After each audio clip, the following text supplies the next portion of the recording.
Before street names, navigation relied on memory, symbols, and shared knowledge.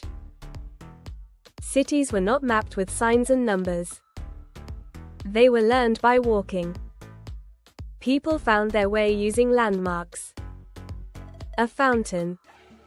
A mosque or church. A market gate.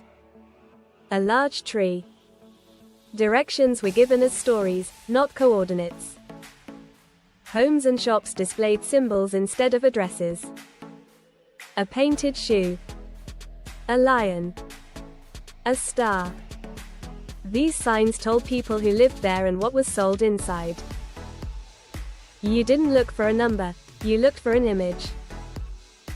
Smell and sound also guided movement.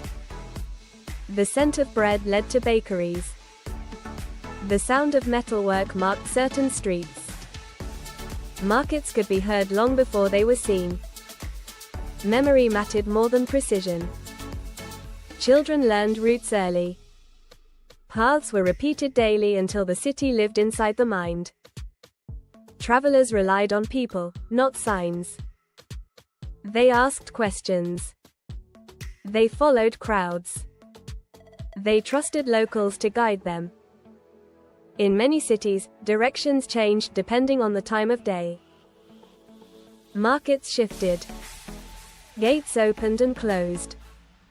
Streets transformed with light and shadow. Only with growing populations and expanding cities did confusion increase. Street names and house numbers were introduced slowly, often resisted at first.